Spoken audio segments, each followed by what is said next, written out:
So circumcision చేయించుకోవడం వల్ల మనకు 2-3 రకాల బెనిఫిట్లు ఉంటాయి. ఒకటి, ఎనీ సెక్షువల్ ట్రాన్స్మిటెడ్ డిసీజ్ రాకుండా కాపాడుకోవచ్చు.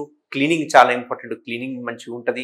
అండ్ మనకు వచ్చే పెనెల్ క్యాన్సర్స్ ఏవైతే ఉంటాయో ఆ పెనెల్ క్యాన్సర్స్ కూడా వచ్చే అవకాశాలు తక్కువ ఉంటాయి. జెనిటల్ వార్డ్స్ వచ్చే అవకాశాలు తక్కువ ఉంటాయి. అండ్ సెక్షువల్ ప్లెజర్ ఎక్కువ ఉంటుంది. అండ్ సెక్సువల్ చేయడం వల్ల ఈవెన్ ఎరెక్టైల్ డిస్ఫంక్షన్స్ కానీ ఇట్లాంటివి కూడా తగ్గే అవకాశాలు ఉంటాయి. సో ఈ సర్కంసిషన్ ఏదైతే ఉందో, సుంతి ఏదైతే ఉందో, కత్నా ఏదైతే ఉందో, అది మన ట్రీట్మెంట్ రేంజ్ హాస్పిటల్లో మనం చేసే మెథడ్ ఏదైతే ఉందో, ఇక్కడ వరకు చర్మం తీసేస్తాం కదా, అది KSR స్టేప్లర్స్ అనే ఒక సర్కంసిషన్ ద్వారా చేస్తున్నాం అన్నట్టు. ఇది ఒక స్టేప్లర్ అన్నట్టు.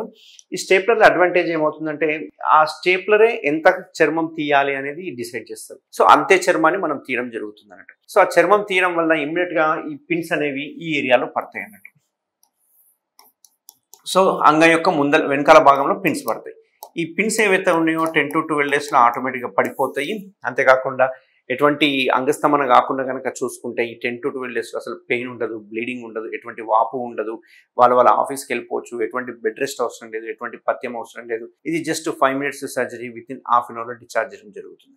సో ఈ స్టేప్లర్ చేయడం వల్ల అడ్వాంటేజ్ ఏంటంటే మంచి రిజల్ట్స్ ఉంటాయి, పెయిన్లెస్ రిజల్ట్స్ ఉంటాయి. అంతేకాకుండా కాస్మెటిక్గా చూసుకుంటే చాలా అడ్వాన్స్డ్ ఉంటుంది. 200% కాస్మెటిక్ రిజల్ట్స్ అనేవి వస్తుంది.